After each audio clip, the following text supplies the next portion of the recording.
Welcome to the Digital Dreaming Off the Gridiron podcast. It's your host, Oscar Lee. I'm joined today by 2005 national champion with the UT Longhorns and three-time NFC Championship Game Starter and 2012 NFC Champion and Super Bowl 47 starter. Obviously, us Niners know him well. Tarell Brown. Tarell, how you doing today, brother? Man, I'm good. How about yourself? Doing great, man. It's great to have you on. We obviously had your teammate Booby on last week, and he shared some stories. So Booby, good food. How's he doing? He doing all right? He's doing great. Yeah, he's doing great. He's back in Mississippi. He's coaching, right? And he had some stories about practice. He said that he basically said that you can watch if you want, but he said Tarell and them DBs will be crying about about grabbing the face mask during practice and coming late. So. And going after the ball, you know what I mean? Yeah, I hear him. I think that crying was coming from his side, but it's all good. Love it. Booby Dixon. Tell Booby man. Yeah. No, man. Glad he's doing well. Hell of a football player. Great person, too. Hell of a football player, great person, just like yourself, right? And, congratulations on being honored as part of the 2012, Super Bowl team 2 weeks ago. And obviously, Booby had some great stories to share. Kind of how was that experience for you getting back to Levi's and, celebrating with the whole crew? What's crazy? I didn't get a chance to make it. Wow. Having some things that came up on my end back out here in Texas, and I didn't get a chance to make it. But I heard it was a great experience. The guys had a great time getting back with some of the fellow teammates. I know that's amazing, and having some amazing stories to talk about and share with our kids and family members. I know that was good as well too. So, I missed it, but I heard the guys had a really great time. 100%.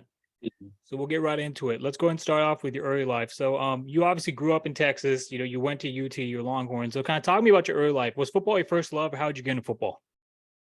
Man, my early life, I'm originally from New York. I moved to Texas when I was about 5 or 6 years old.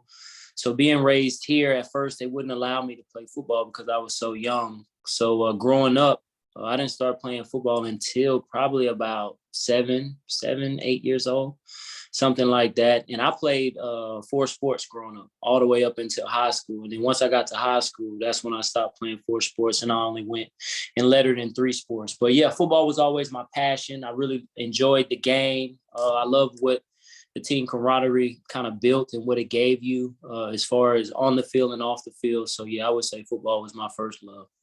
100%. Yeah, obviously being a multi-sport athlete must have done wonders for you. I know Booby also was a multi-sport athlete too, and we're talking about that. Tell me about kind of, because Booby actually, his family, he came from a baseball family. Him as his younger brothers, they actually went to the MLB draft. Okay. Would you say for you, was football being your first love? Did the other sports, was there ever a point in time where basically you maybe question football as your path, or kind of how was that for you? No, I never questioned football as my path. I was hoping to go and be a 2-sport player like, a Peter Ward. Yeah. A really big Florida State fan, and being able to watch kind of Peter Ward and Charlie Ward kind of do that both sides. I apologize. Charlie Ward more or less playing basketball and playing football. Right. I was trying to do that same type of setup, but it didn't actually work out that way. And that's part of the game. But I would say football was always my passion. It was something I went for. I excelled really well in it, and just like the other sports. But I think for my father and myself, I started getting recruited a lot more and getting more interest in football than any of the other sports. 100%. So let's talk about, obviously, when you started playing, high school, and for youth from high school, would you play multiple positions, or kind of how was that for you? I played both ways my entire life. I played offense and defense. Growing up, I was a quarterback. I played quarterback, safety, or quarterback and linebacker. And then once I got to my sophomore year of high school, I moved to running back and corner. Yeah. And that was a great, cool transition. I ended up being a parade All-American, USA Today All-American, all kind of stuff as a running back and also as an athlete my senior year in high school. So being one of the top recruits out of the country, we had a lot of great athletes coming from my school before me and after me as well too. So colleges are used to kind of being up in our area. more or less. Absolutely. So yeah, talk to me about that, because you mentioned college and you mentioned your high school. How was your high school career? How did it progress? And kind of, when you got to the point of recruitment, kind of what made Texas stick out to you opposed to all the other offers you had? I was a starting corner as a sophomore on varsity, played really well that year, and then it kind of trickled, right? It kept building and building and building. Ended up going into my senior year as one top 10 in the country. And from there, recruiting letters just started coming in. The year before I was graduated from high school, we had the number 2 linebacker in the country at my high school as well, too, Aaron Harris, who ended up going to play at the University of Texas a year before I did. Yeah. So the year before that, we had the number 3 safety in the country, Randall Webb, that went to the University of Texas A&M. So we've had a lot of great athletes kind of come through the doors of North Mesquite High School and the city of Mesquite. So the recruiting process for me was overwhelming. Being a top recruit, took visits to Florida State, Ohio State, Texas, and Texas A&M. I ended up going with Texas over all the other schools because my father was a very, very influential in my life, was raised by my father. And me leaving the state and not giving him the opportunity to really see me play would have been devastating to me. So for me, I wanted my father to live that college experience through me as well, too, because he didn't get the opportunity to go to college. And my father wasn't an athlete. I don't come from an athletic background at all. Nobody in my family played sports before me. I have little cousins and stuff like that, and nieces and nephews that play now. But before I started playing, we don't have an athletic background. So it's just dope to be able to be in this position and to kind of achieve some of the things I have achieved just from really just watching the game. Yeah, absolutely. Yeah, being a student of the game. Yeah. Yeah, being a student of the game, 100%. No, I can definitely relate. Relates to me because, I actually didn't play football in high school. When I played JUCO, I actually just learned from, watching and trying to train and, imitate, So I'm JUCO? sure. What JUCO did you go to? I went to San Jose City. I'm not sure if you know. Yeah. San Jose, San Jose City, then West Valley College. I don't know if you know Coach Dub on the Ravens, but he was my college coach. So, yeah. I had a couple of old teammates that I played with in college. High school that went to San Francisco Junior College. Oh, yeah. Yep. Oh, yeah, City. College, Trinity Valley. Yeah, a lot of the guys that I went to school with, if their grades weren't, up to par for clearinghouse and, SAT back then, it wasn't the way it is now. So they went the JUCO route. Yeah. And so kind of talk to me about that. Were your grades always good through high school? Or kind of or did you ever struggle? Because personally, I struggled, just because I wasn't taken seriously for a couple of years. So tell me about your experience. No, my father did not play that. Yeah. Yeah, my father didn't play that. My grades was always on point. I think I graduated high school with a 3.65 grade point average. So I never had a problem with grades or academics or any stuff like that. No. 100%.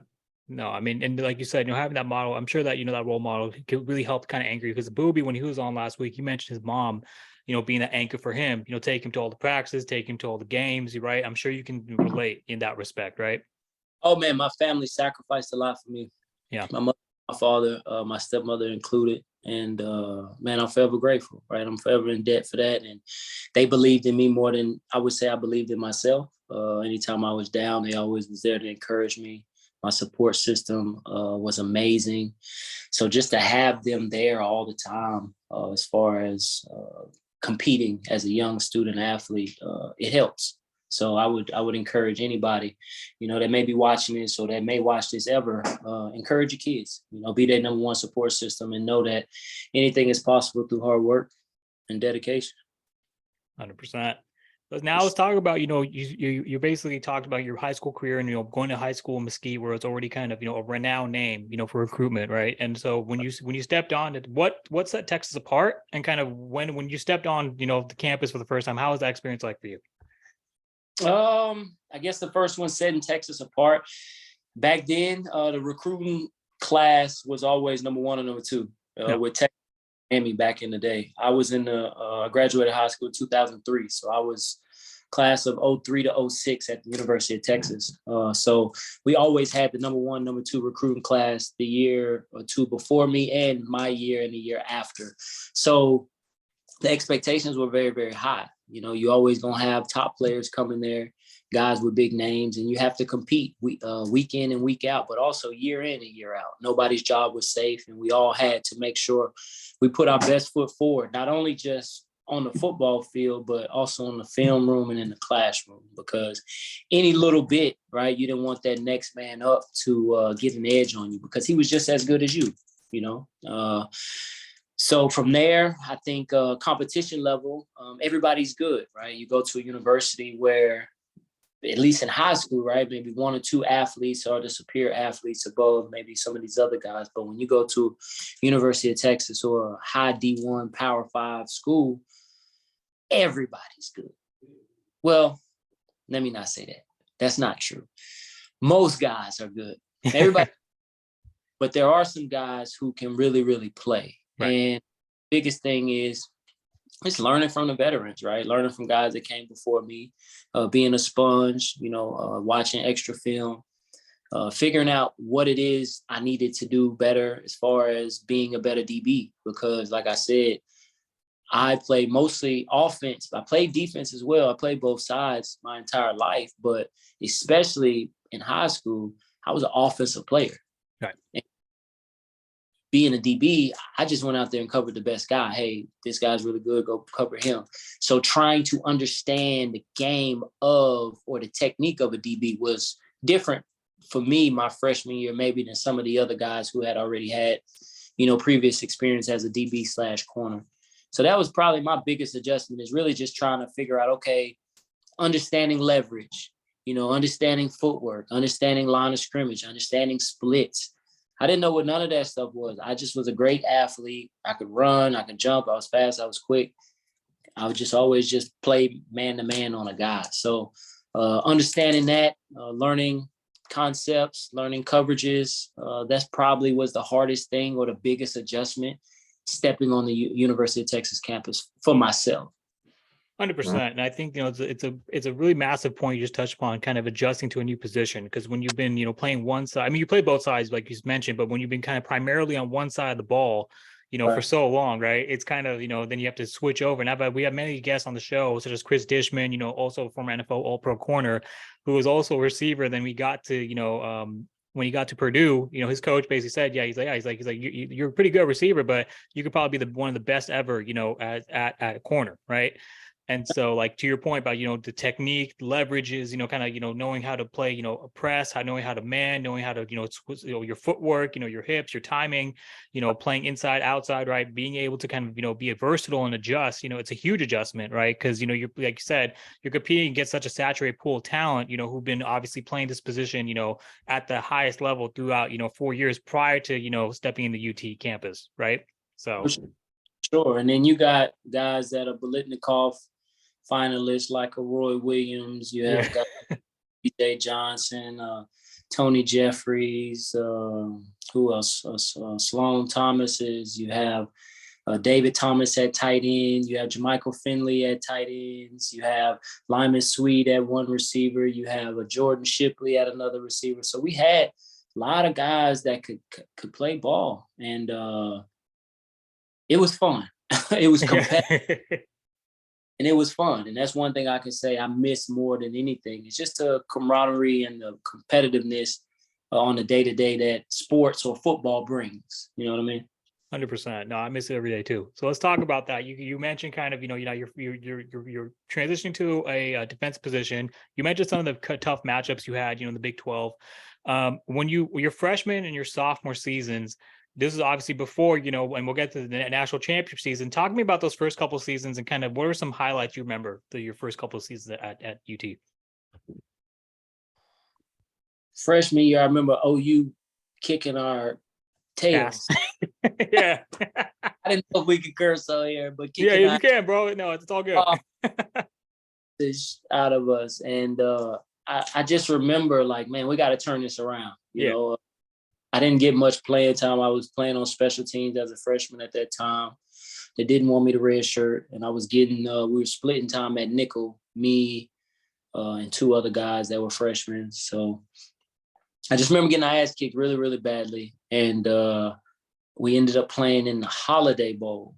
Was it the Holiday? Yeah, it was in California. We played in the Holiday Bowl. And it just, it didn't feel right. That's all I could say. You know what I mean? That season didn't feel like it was like I contributed the way I was used to contributing. Didn't feel like we were the team we should have been. The next year, that sophomore year, man, it was rocking and rolling. Guys were out there playing, competing. I had an opportunity to fight for a starting job that year, and I ended up winning the starting job. So went into the season starting. We ended up playing in the Rose Bowl, versus University of Michigan. We ended up beating them, played a really good game against Braylon Edwards. So I felt like, going into my junior year, this was my time to really, step it up to the next level, right?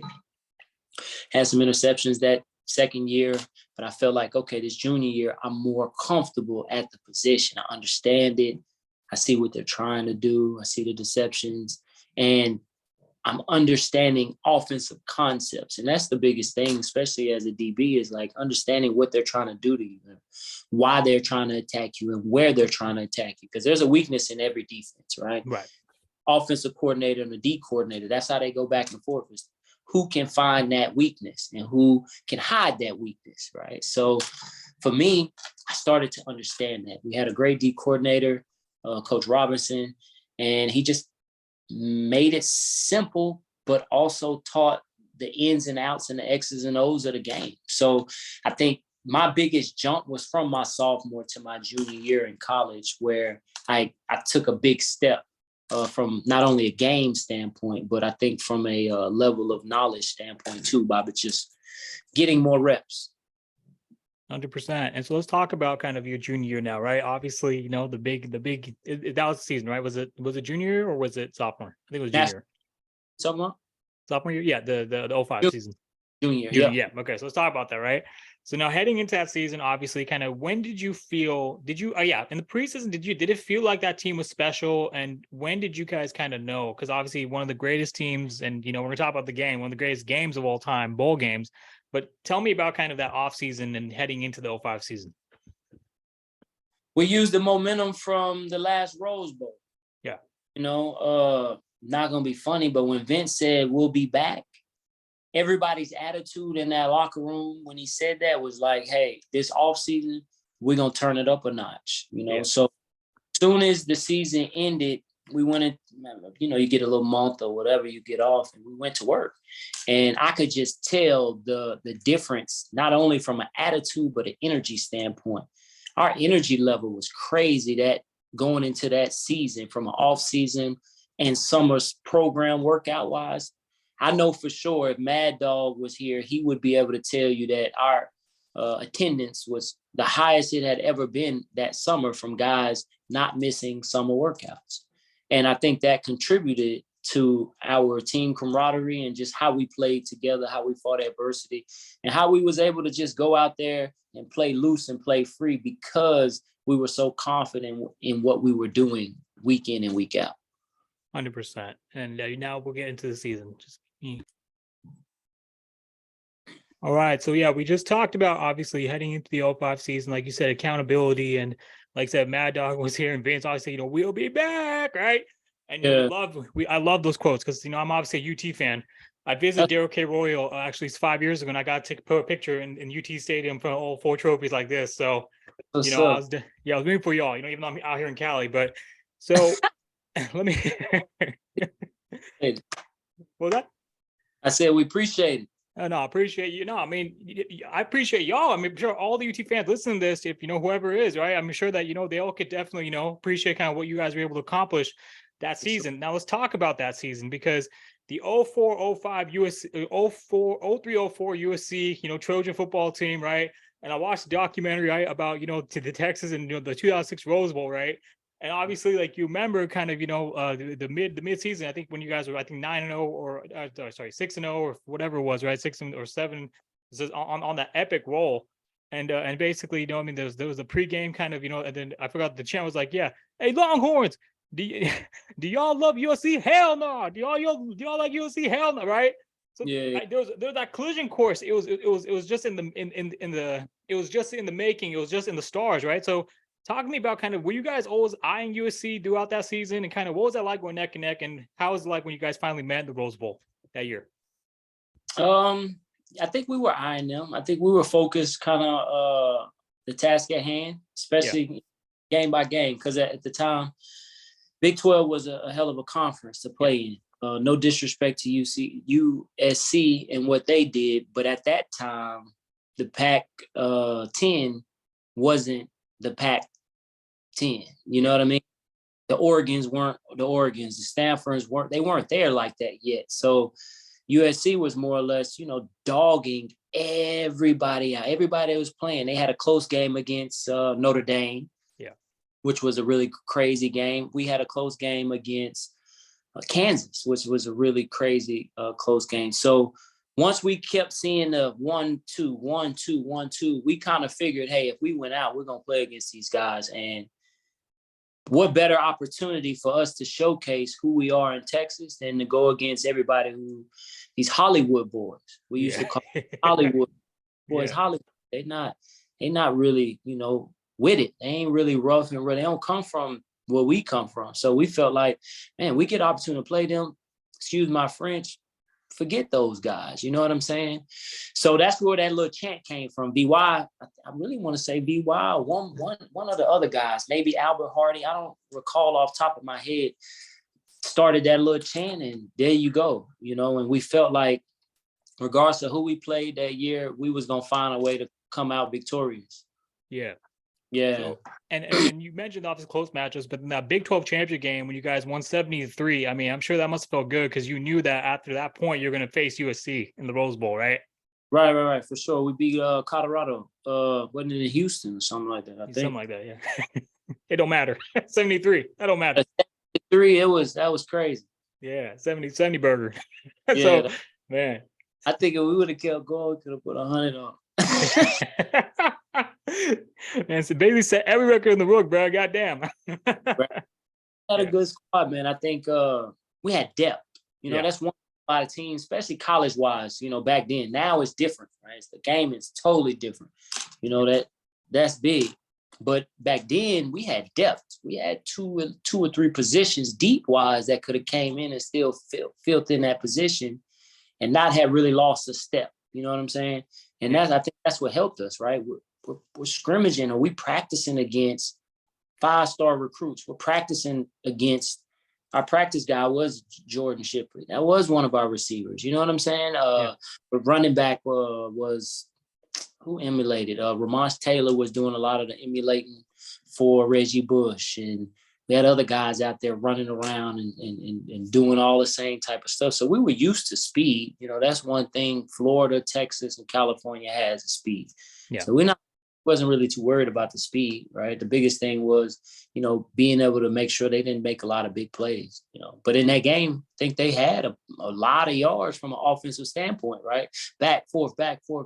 So the defensive wise, right? I don't feel like we played the way we should have played, but we still won the game. Got turnovers, made some mistakes, but still had a chance to come out and victorious, in which we did. So it was super dope. The atmosphere was crazy. Being in Pasadena that whole week, they took us to the Star. Being able to be in Hollywood, a lot of us country boys, we don't know anything about that. We don't know anything about that. So for us to get that experience, going to was it Disney? What do y'all, Disneyland? Y'all have Disneyland. Yeah. Going to Disneyland. That was an amazing experience as well too. So, but the biggest thing for us was like, hey, business as usual. We coming here to play football. We coming here to win the game. We're not coming out here to party. 100%. And yeah, great week. Yeah, it's crazy. It was a great, phenomenal win, one of the greatest bowl games of all time. Even though you said the defense didn't do your job to the best of your ability, I mean, you guys did come with some key plays. Obviously, when Reggie Bush tried to lateral it, and you recover that, right? And obviously, you definitely had, some pass breakups and some tackles throughout that game. You had to leave in the fourth quarter. And actually, so tell me, was that kind of like when you had to leave in the fourth quarter because the injury? Were you feeling like, like, damn, right? I couldn't move. I fractured my arm. I broke my forearm. I have a plate and 7 screws in my arm still to this day from that. But yeah, I thought it was my shoulder. Went up to make a play, collision. I thought my shoulder, I was going to be able to get up, but my whole right side was numb, couldn't move. And I'm just thinking to myself, damn, I'm having a good game too. Like, damn, this is it.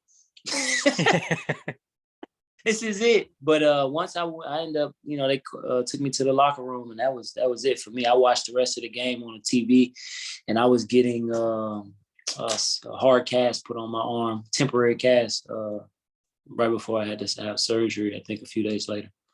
Yeah. But ultimately, like you said, to come out with the win, I mean, that's all that matters. And having a few critical plays, you know what I mean? So yeah, for sure. And making the plays that come to you, right? That's what it's about, right? You may not get that many opportunities. So when you do, seize the moment. And that's what sports or life is just about in general. Seize the moment when that opportunity presents itself. 100%. Now, obviously, that was the pinnacle of your college career, and obviously the pinnacle of UT up to this day. Right. But obviously, I think 2006 you had some setbacks, obviously personally, then and so kind of talking about the adversity that you had to encounter, and kind of how did that mold you for your senior and your obviously preparation for the draft shortly after that. It molded me. It taught me a lot. It taught me a lot about myself because I had never had any off the field issues before. Right. I had never had any character issues before. I had never been in trouble on or off the field before. But before all of that kind of started, my senior year, highly ranked going into the senior year, worked my butt off all off season, all to rehab to get my forearm back right. All preseason, same in the summertime, and I ended up breaking my toe. I broke my toe, which a lot of people don't know about besides my teammates because we tried to keep it under wraps, was I broke my big toe against Oklahoma. I fractured. So I was wearing a walking boot every day. I would only practice one day a week for about 30 minutes to an hour. I would wear a walking boot through the tunnel on game day. And they made a special cleat for me so that if someone were to step on my toe, it wouldn't be so painful. And I played like that the rest of the year. Ended up missing the Texas versus Ohio State game because I got suspended for off the field issues. Came back and just didn't have the year that I expected I was going to have, especially playing with a broken toe, which is expected. I think hindsight 2020, if I could have done it all over again, I probably would have done some things differently, especially not the off the field issue, but the broken toe issue. Trying to play DB with a broken toe is very difficult. And I don't think that's but at the time, it's my senior year and I felt like I could overcome it. So that ended up happening. I ended up not having the senior year I expected. I ended up going 5th round in the draft that same following year, which was the 2007 draft. And I had to work my way up. Being drafted by the 49ers, it was a blessing for them to still give me an opportunity with, I guess, somewhat of what they call red flags. Yeah. Thing is stuff like that happens all the time. Right. And back then it was just so bad because Pac-Man was in all the stuff that he was in the year before that. So they tried to make it seem like I was a new age Pac-Man, but that wasn't the case, right? If they knew my story on how I grew up, they would understand some of the situations of why certain things happened along the journey. But that's for another podcast or another interview or whatever. But yeah, the season didn't go as I expected, which is fine. I went 5th round and drafted by the 49ers. Took me a few years to kind of get on the field. They didn't trust me. Yeah. They didn't trust me. And they told me that, and I can respect that. They told me I had to earn their trust. Don't make them regret this draft pick. And I don't think I did. No off the field issues, no on the field issues, model athlete. And always, help the community and did what I was supposed to do. But, one mishap can change or alter, right, how people may view you. And that's one thing we have to learn, youngsters have to learn is like, and one mistake can change or detour your path. So be mindful of that and think 3 times before doing anything. 100%. And now we're going to get into kind of, how you're able to get that trust right after this. All righty. So yeah, we just talked about how, one mishap can change the course of an entire career. But for you, Mr. Tarell Brown, obviously who ended up, becoming a premier corner for one of the best defenses of the last decade and arguably of all time, you were able to kind of take the opportunity and make it. So you're able to earn their trust, and we kind of touched upon that. So let's talk about your first couple seasons in San Francisco when they mentioned, like you said, they mentioned that they didn't trust you. You had to earn that trust, because of, what their perception was. And this kind of goes back to saying perception's reality, right? So tell me about kind of what that was like for you, your first in 2007, and obviously coming in that 2007 draft class with Patrick Willis, with Joe Staley, with some all-time greats. What was that experience like for you? And talk to me about those first couple seasons, because first, obviously, Mike Nolan was the head coach. Then Mike Nolan gets fired the next year, and you get Mike Singletary stepping in, right? And so then there's a lot of kind of, turnover in the coaching ranks. Mike Singletary, I think he kind of brought a little bit more kind of, discipline, to the locker room. That's what Booby stated. And then, obviously, but there wasn't any playoff success. So talk about those first couple of years when the Niners were kind of struggling up and down. When I came in, I was drafted in 2007. We had an amazing draft class from, like you said, Patrick Willis, Joe Staley, Deshaun Golson, myself. And then I think some of the other guys, they didn't actually last as long as we did. But it was a great class, man. Guys that competed, guys that played really, really hard. We had a tight-knit group, guys that stuck together. My father passed right before the combine. So I lost my support system coming into the NFL. That was the last living parent that I had. So it was difficult for me, my first 2 years not having my father around for the support system, questions, so on and so forth. But I started to adjust, right? started to figure things out. The first year, not much action. Mostly special teams and being inactive, mostly. They didn't trust me, and they were honest, right? And I got it. I get it. And I was willing to earn their trust. So for me to earn that, right, it took me getting under the wing of a Nate Clemens and me following his workout regimen, which I had never done before. I've always, stayed on top of my body and worked out and, kept good nutrition, but not to this point, right? Trying to become a true professional and seeing what he was just paid coming to the 49ers. That was, that was the goal, right? Yeah. The goal was to get under a veteran and learn the game. And that's what I did. I did everything that he did. I was there early when he was there. I took notes, asked questions. We did drills on and off the field together and just was a sponge to as many veterans as I could be so that I knew how to be not the perfect pro, but a true pro, right? Nobody's going to be perfect, but to be a true pro, you have to know how to go about your business. And this is a business. It's still fun, but these coaches, this organization, the GM, the owner, have a family to provide for.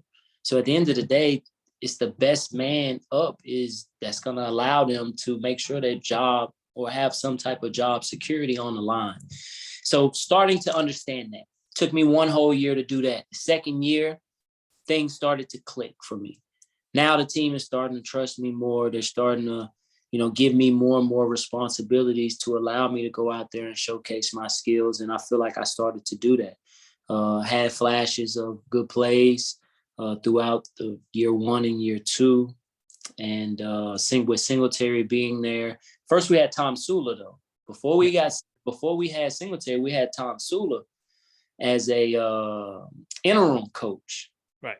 Everybody loved Jimmy. Coach. A great coach, man. We love that man. And then we got Coach Harbaugh. I mean, not Coach Harbaugh, but Mike Singletary. Yeah. Great coach as well, too. Very passionate guy, Hall of Famer. But it just was different, right? Brought some fire.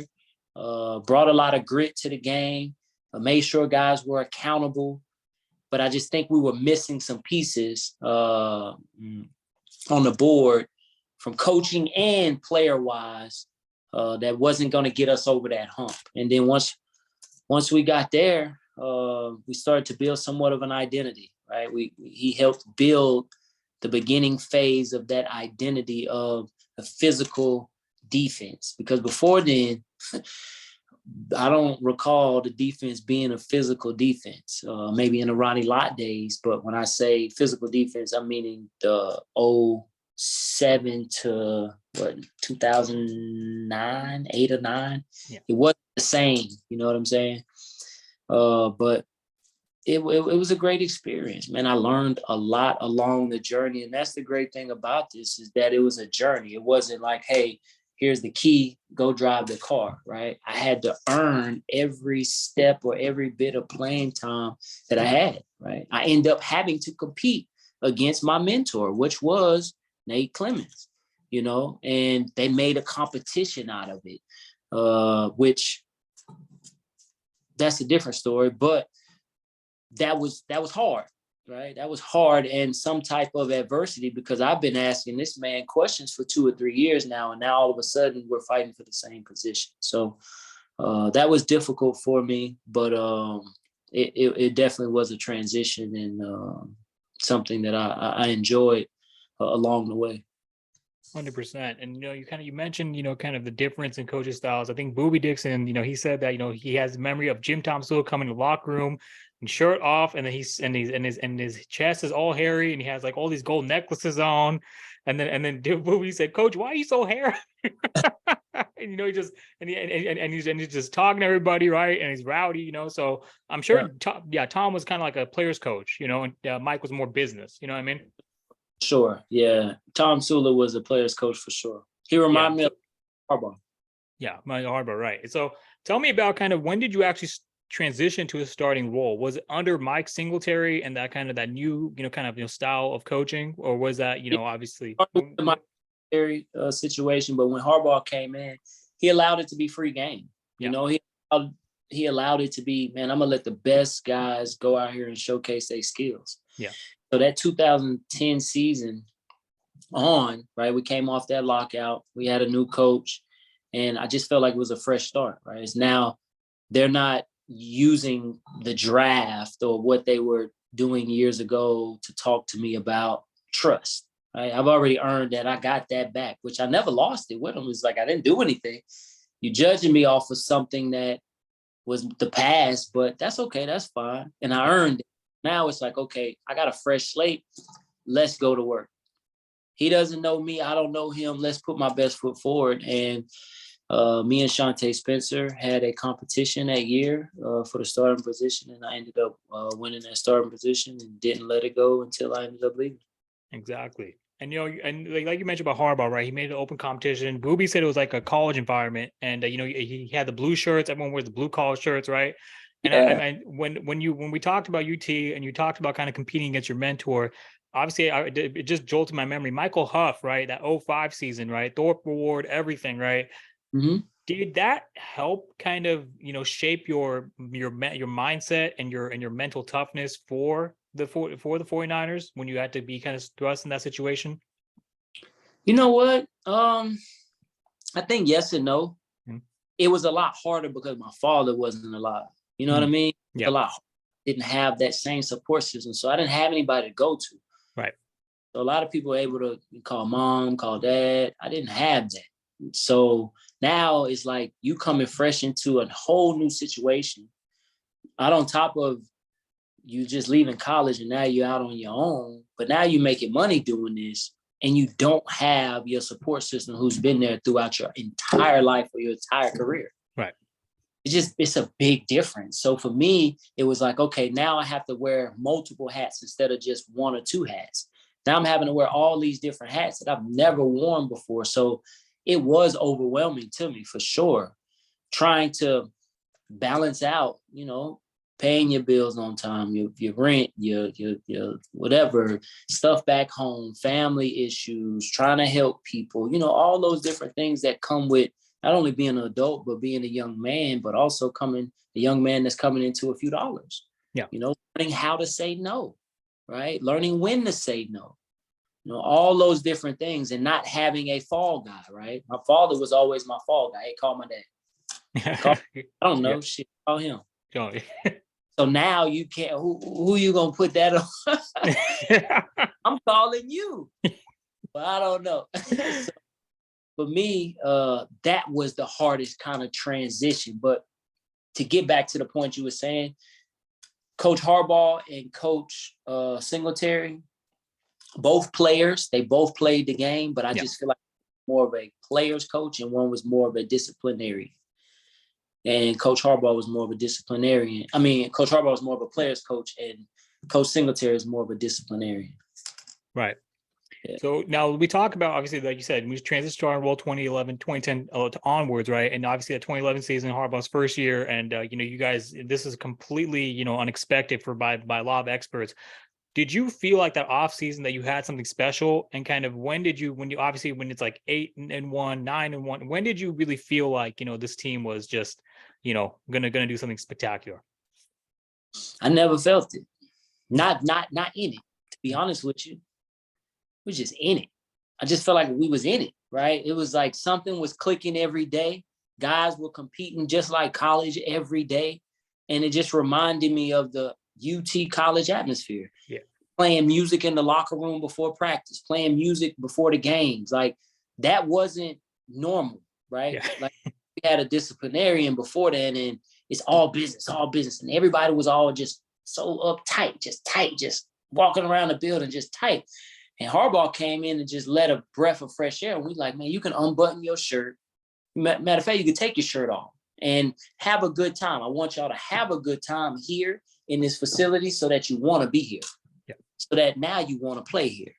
And that's the type of environment he created along the way. And it trickled down. It trickled down to his players. And I think that's why we play so hard for him. Tell me about your favorite. Because that was your first kind of full season with a great defense, and tell me how that experience was for you. And obviously, I'm sure that the pace must have been a little bit faster. Being just kind of in that starting position with a playoff bound team. What was your favorite memory, your moment from that season? The 11 season. Yeah, 11. Let me see. 11. That was. What year was that? 11. How far did we go in the playoffs? 11 years. That's when we lost championship against the Giants. That's when we lost to the Giants, right? Yeah. That was a great year. Yeah, that was a great year. Sorry, I'm just processing. Yeah. No. All the games, right? Yeah.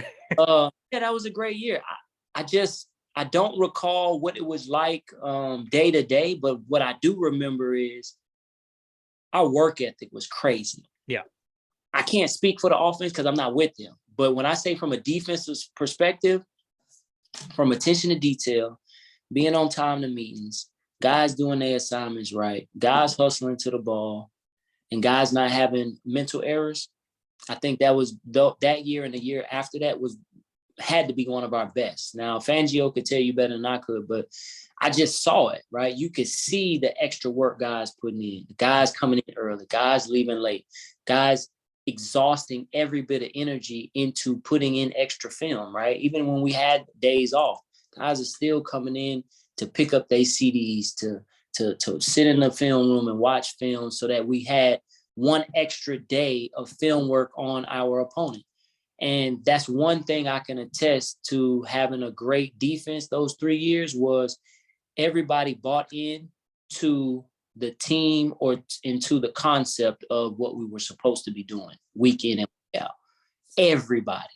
And it wasn't no selfish guys. It wasn't a guy like, oh, that's my gap. I'm going to just jump in that gap. I'm going to do my own thing. It was never that. Selfless guys that put themselves last and put the defense first. And I think that's what helped us prevail as such a good defense those 3 years, right? 1 or 2 in the league every year from 2012 until 2014, 13, something like that. Yeah. So 2011 to 2014. Yeah. Top defense. Man. And for you specifically, I remember one play, from the NFC divisional against New Orleans, the catch three, obviously what the game's famous for, but you basically picked off Drew Brees, right, I believe about 25 or 30. Not sure if you remember that play, but you basically, yeah, I think it was 17 you're guarding or 14. I forgot. Henderson, that's who you're, Deborah Henderson. Talking about that, what was that like, having a playoff pick and, kind of turning that game around? Because it was 14-17.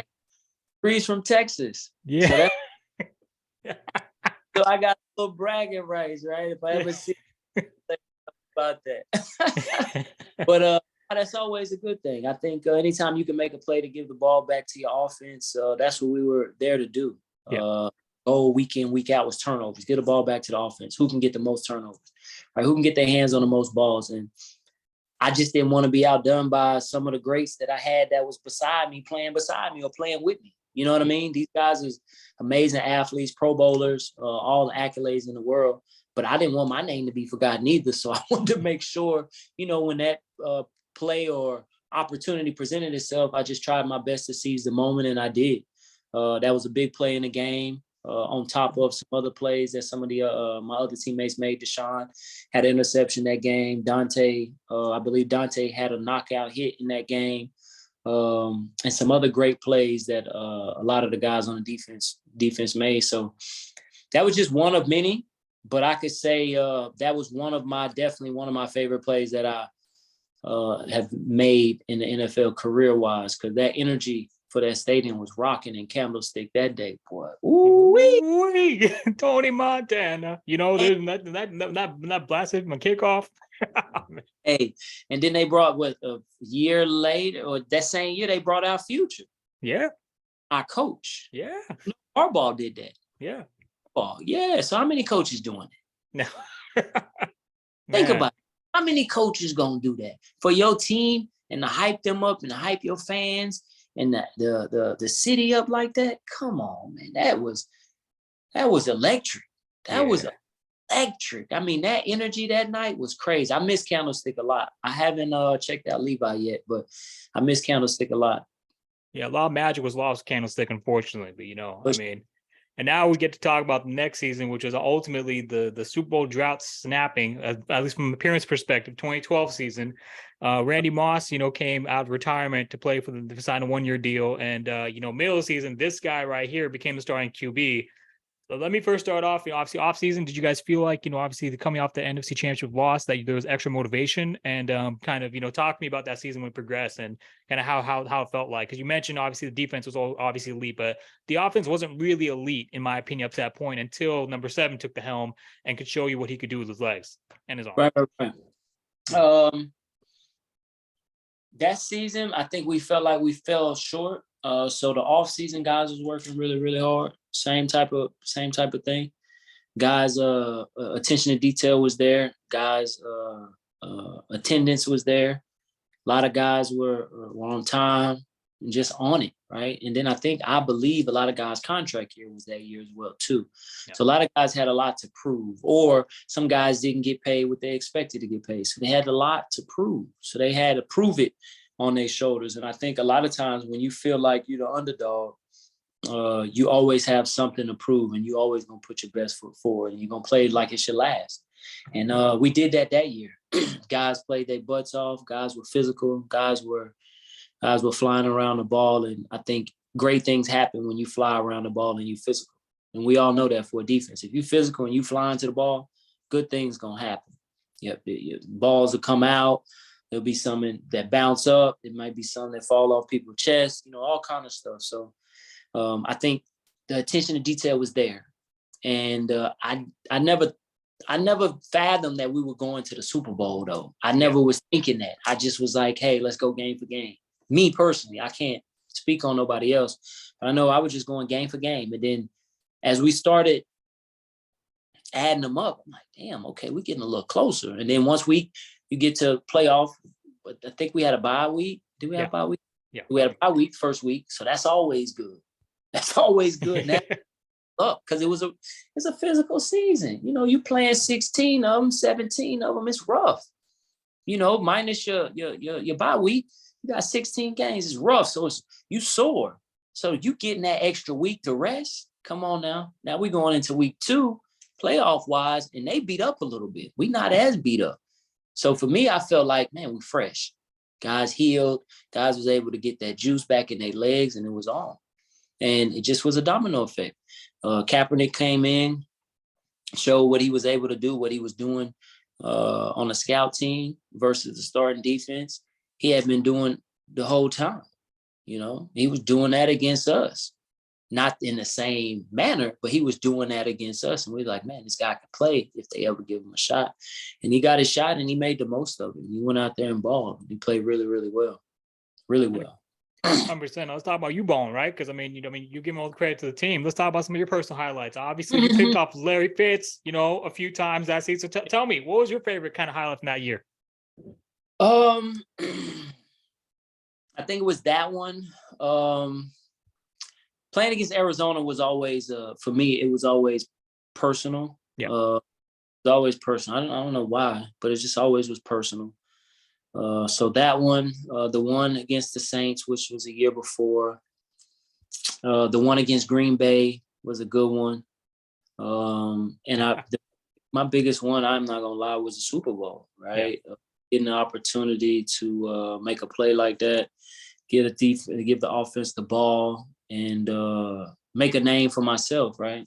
A lot of times when you're not a household name as far as being a Pro Bowler and all that, sometimes they forget about you. So being able to be out there and make a play like that in the Super Bowl in one of the biggest games, it meant a lot to me. It meant a lot to my teammates. And I think, it was able to shift that momentum that was going on at that time during the game. So, man, I know I could play ball. I always been able to play ball. Not one thing I've ever been worried about. My biggest thing is just, the consistency, right? Can you play at a high level consistently day in and day out? And a lot of people don't understand you got to have a short memory to play corner because they make it hard for us. A lot of people don't give us, this fly is crazy. Yeah. Been here the whole interview. I'm sorry. He's been here. He's rocking with you too. Golly. Dang, you won't leave me alone. Go somewhere else. Texas, man. Okay. For sure. But it is part of it, and it was a great season, a great year that year, us going to the Super Bowl. I hate we fell short, but few plays here and there, man, that makes a difference in the game. But, like you said, that play that you made, turned the tides because when the lights went off and then you made that play, then it mounted a furious comeback. And, I actually asked, Booby about this last week, and he gave your thoughts. Obviously the final 2 minutes, Greg Roman, the decision to go to Crabtree 4 times at the goal line instead of trying to give the ball to Frank Gore, give the ball to LaMichael, give the ball to Booby. What was your take on that? I don't watch the offense. Yeah. Yeah, I don't. To be honest with you, I didn't even know that even happened. Mm-hmm. I don't watch the offense. I never have. I mean, here and there you watch it on Jumbotron, but for the most part, I don't really watch the offense. Mm-hmm. Got to focus on my task at hand, and I've never watched the game either, so I don't know. My bad. No, it's all good. Good. I never watched the replay. I never watched the game. I remember people talking about it. Yeah, but I in the moment, I don't even think I was watching that play. I probably was talking to one of the defensive players or one of the coaches and trying to figure out, okay, what do we have next? You know what I'm saying? Because I think as especially a DB, if you're mentally not there, meaning you thinking about the play before or the play what's coming up or the play after, man, you can give up a touchdown that quick. Right. That quick. Just from not having the right mindset mentally, because one bad step at the line of scrimmage is a touchdown for us. A D-line can make a mistake, and it's a sack. It could be a gash. It could be 10-yard run, and the linebacker come up or make the tackle, or safety does the same thing, But for a DB, a corner, or a safety to have a mental error or bad technique, that's a touchdown. So I didn't get a chance to see that. Yeah, I didn't get a chance to see that. So you think, let me ask you this, though. As being a fan and being a 49er fan and a football lover, not hindsight looking at it now, would you still have ran those same plays? Or you would have tried to run the ball? How many timeouts was left? Yeah, that's about, I would try to run it at least once. at the goal line. So we had with time. Yeah, exactly. You know. Okay. Yeah. So that's bad clock management. Right. So, okay. At least you got to give Tank the ball. Tank got to have Tank, man.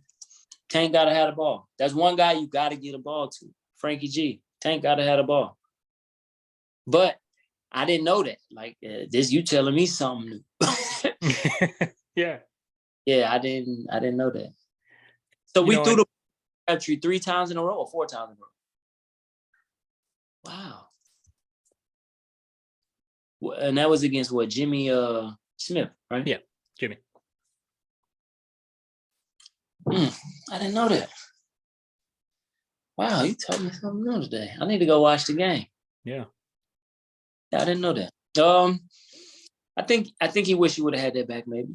But I bet. What about Seattle? Right? Seattle probably wish they would have had that back. Yeah. I wish. So I mean, we all human, right? And we try what we think the best matchup is, and I guess they felt like they saw some on film, right? You being up in the booth all game for 3 hours or 2.5+ hours, you think you saw something. You've been seeing something go on this side for however many plays. So they must have had some type of tip. You know what I mean? 100%. No, I mean, I do think Greg Roman's, I've been critical of him as a fan, right? But, he's one of the most brilliant minds, offensively in the game. That's why he's still doing it at a high level in Baltimore, right? For sure. But because if the QB draw, right? Because Cap can make plays with his legs, right? We saw against Green Bay that year, like I said, give it a Tank once. I mean, just creativity and different looks. That's just me, but like you said, it's hindsight. So, I mean, it is what it is. I would have did now you said that. I probably would have first down. I probably would have took a shot. Second down, I would have ran the ball. Third down, I would have gave Kaepernick a run pass option. Yeah, RPO. Just There you go. There we go. All right, now we put that game to rest. Obviously you're going to check that out later. So let's talk about your final season, the 2013 season, the last consecutive NFC Championship run. And that was a phenomenal season as well. Kind of talk to me about, how that season was for you. And obviously, that game, again, it came down to that same, the cap to, crab at the goal line. So tell me about how that season was in the ending and kind of what was that for you? What was that like for you? Season was okay. Played well early, ended up breaking my ribs against the Saints. Fractured my ribs. So I ended up missing, I think, 1 or 2 games. Came back, played well. It was a decent season. It wasn't a great season I don't think it was a great season for us as 49ers either. It wasn't bad. We played really well as a defense and as an offense. But personally, it was just one of those seasons where it's like the ones you should have picked, you got a pass breakup. The ones you should have got a pass breakup was a catch, So it's like one of them seasons, but it still was a good season. We ended up, who did we lose to? We played Green Bay in the first round, I recall. Yeah, Green Bay in the first round, Carolina in the second round. You lost to Seattle at Seattle. Yeah. We ended up losing to Seattle. That's when Bo tore his knee up, right? Yeah, so Bo tore his knee up. Yep. Yeah. Okay. So, we played some good playoff games. Some playoff games was rocking. Yeah, we played well. Rocking. We played well. Guys were still on it. When we ended up losing to the Seahawks, I think we was there. We were at their field. You were at CenturyLink. Yeah. Range game. We knew what it was going to come down to. It's going to come down to the last play or two, which it had always did for the past 3 or 4 years. We play those guys twice a year. We don't like them. They don't like us. So at the time, they were heavy on running the ball. They did a lot of good play action. And you and I both know Russell Wilson does a great job of creating plays with his legs and his arm just by recreational ball, right? Once the play don't work, the guys just get to running everywhere. So you got to plaster. And we worked out on plastering during the week, making sure guys was in the best shape possible to be able to chase after these guys. But we fell short. I don't recall like all the different plays that happened because I don't even remember. But I do remember us kind of falling short, losing to those guys. And I think that there took the air out of the guys. And I want to say, don't quote me on this, but I believe a lot of us felt like that was it, because there was so many guys and so many pieces that we were going to be losing. So many guys was on 1-year deals, or this is their last year, and contracts weren't being renegotiated. And we just knew that this defense was breaking up. Both got hurt. We had lost to Sean the year before. Dante was about to get up out of there. So was myself. So was Chris Culliver. I think Cully may have just came off a knee, tore his knee up. So it was just was a rough year as far as losing a lot of key positions on the defensive wise. But guys fought all the way to the end. Competitive, man. I love those guys to this day, just by the way they compete day in and day out from a defensive standpoint. And man, some great times, some great years. 49 is a great organization, and hopefully, they get back to that number 1, number 2 defense here pretty soon. Hopefully soon. And actually, let's talk about one of the plays though. Bo at the pick at the stick, the final play at Candlestick. You were on the defense and on that play. Tell me what that was like to close out the. Man, to close the stick out against Atlanta. Great play, Tremaine Brock, by breaking that pass up. Like I said, when you're around the ball, great things happen. Bo was around the ball, flying to the ball like the rest of the guys, and you see it was a party in the end zone. And that was the biggest thing for us. It's like, man, fly around the ball, great things happen. It'll be a party in the end zone. Party on the field, a party in the end zone. One of the two, but we're gonna be partying. So that was great. Just to close the stick out like that, and to get that picture and have those memories before the stick got closed. What better way? What better way? What better way to end an amazing stadium journey, and so on and so forth, than to do it that way, 100%. No, great journey, great memories we touched upon. Now let's talk about, obviously, like, you after you left San Francisco, the workouts and everything, kind of like, like you said, the window closed for the 49ers, but then you still had, a few more seasons in the tank. So what was going through your mind that offseason? I mean, you already mentioned kind of the windows closed, but kind of for you personally, did you see an opportunity for you as an individual, as a professional athlete to take that next step, within our team? Yeah, I did. I think it was time. I think, sometimes organizations are tired of seeing your face. Yeah. It's not personal. It's not about none of that. They just tired of seeing your face. And you want to change. And I needed a change. And I felt like Oakland was going to be the place for me at that time. Went there, had high hopes, and trained really hard all season. Did the same things I've always done. Ran with my track coach, worked with my DB coaches, worked in the weight room every day, a nutritionist, and so on and so forth. Didn't have the season that we expected to have in Oakland, which, not to be funny, but usually goes like that sometimes. But I ended up breaking my foot there in Oakland, week 3, played all the way until week 14, and then ended up going on IR week 15 and 16, I think. And that was it. We didn't make the playoffs. Learned a lot, had a lot of young guys around us, was there to be a mentor, tried my best to mentor some of these young guys and trying to put them in better positions as being pros, right? Yeah. Trying to show them how to be a pro. Learned a lot from being around Charles Woodson. Learned a lot from being around Justin Tuck, Lamar Woodley, who else? Tyron Branch, some of those guys that people may know. And just tried to use what I could to help the younger guys kind of develop. And that was about it. Left there, had foot surgery. I think I was down for a few months, and then got a call from New England about a workout. I wasn't ready yet at the time, so I didn't.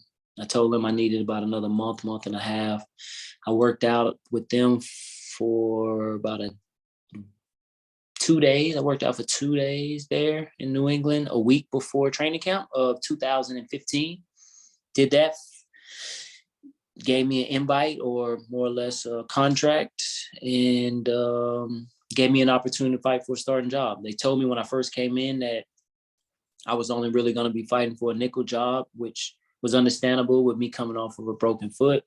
They wanted to ease me into it, which they did. Went through I didn't do off season. I just went through the training camp and preseason? Yeah. And I ended up winning a starting job. I won a starting job. Me and Malcolm Butler went into week 1, the starter, played against the Steelers, had a great game. We won that game, went into week 2, the starter, played against the Bills. We won that game, had a good game, but I injured my foot. Sat out the next game with a foot injury. We had a bye week and tried to come back off of that foot injury, but I knew something was wrong. And I ended up re-breaking my foot. Re-broke my foot again, tried to play on it against the Cowboys, couldn't do it. Went on IR and career was over, my man. Yeah. But you were able to, I think, were you there for the postseason run New England had against Broncos? I was there with New England the postseason run, but I was physically there. You weren't exactly, yeah. You weren't playing, right? Yeah. Wasn't playing. I had just had surgery, so I was actually on a scooter because I ended up breaking my foot through the screw, which they had just put the screws in when I was in Oakland. So I broke through the screws. So I ended up being non-weight bearing, for almost 6-7 months. Yeah. Went to therapy. I was going to New England to stay around the guys, the teammates, the camaraderie for therapy. I went to therapy every day after surgery. And I knew that was it, my man. Once the playoffs was over, I knew that was it. It's hard to get a job, you break your foot twice, same foot, same bone, and you going on the age of 30, 31 years old, and you got to look at that. Got to look at age. I was just about to say, because Booby said the same thing. He said, for him, because your last season, I believe, was the same season as Booby, I believe, right? 2015. Yeah. And I think that's his last season, right? 6 seasons. You played 9 seasons in the NFL, great career. He basically said, at the age of 30, that's just teams basically, they look at you as a liability. Is there some truth to that? And at a high level, unless you're playing at a Pro Bowl level, they get you as a liability. Because why would they want a 30-year-old when they can go get fresh legs at 22, 23, and they could pay that fresh legs less money than they would pay you as a 30-year-old vested player or player who has had some type of success in the game. You know what I mean? Yeah. So 30 is usually that number unless you're playing at very, very high level as far as Pro Bowl or all pro level. Yeah. Yeah. It is what it is. But recap. Sorry. The injuries, right? You think about the losing a step, all those little things. Okay, he's a running back. Well, he just had a knee injury. He's not moving as quick as he once was. They're gonna trade you. They're gonna get rid of you. It's just part of the game. 100%. For long, brother. Not for long. Exactly. Not for long, right? So let's talk. Yeah, so we'll talk about your career in summary. 9 seasons, 11 interceptions, around 300 tackles, around over 25 plus pass pickups. So, what was your favorite kind of moment from the totality of your NFL career? It's crazy being drafted, and then the Saints play, the Super Bowl play, and then retiring. Yeah.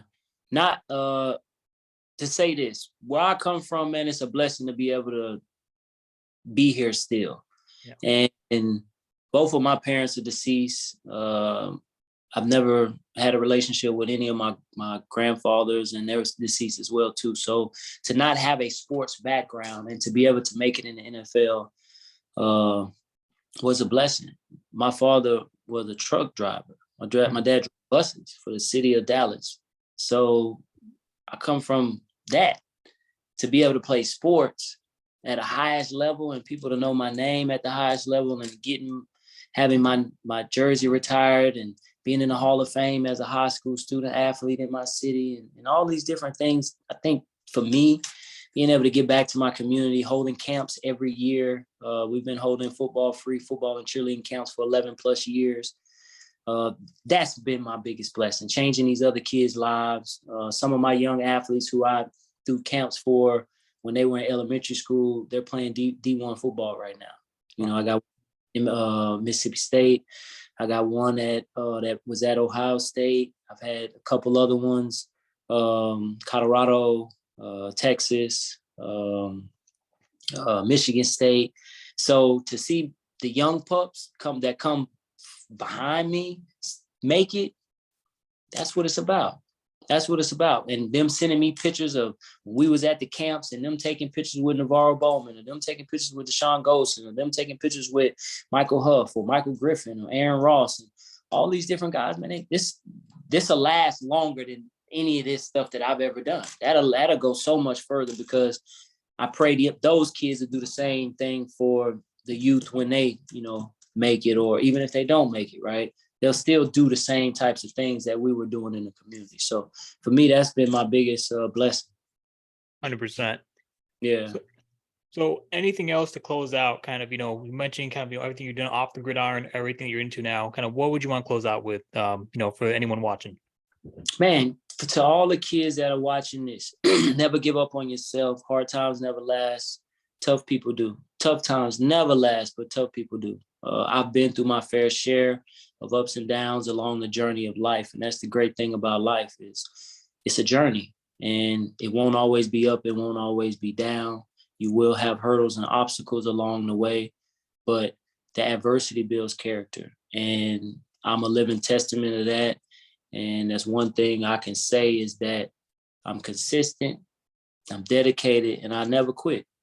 And as long as I'm on earth, I'm going to continue to keep doing that. And I pray everybody that's watching this continues to do that. And I pray us as athletes, we inspire y'all not to just be athletes, but to be good human beings, because the way they tried to make it seem as if like I wasn't a model citizen off of one mistake in life, you know, and that's not always the case. You know, don't judge a book by its cover. Get the opportunity to open the book up and read the pages in the book before you start judging it. So that's all I really have.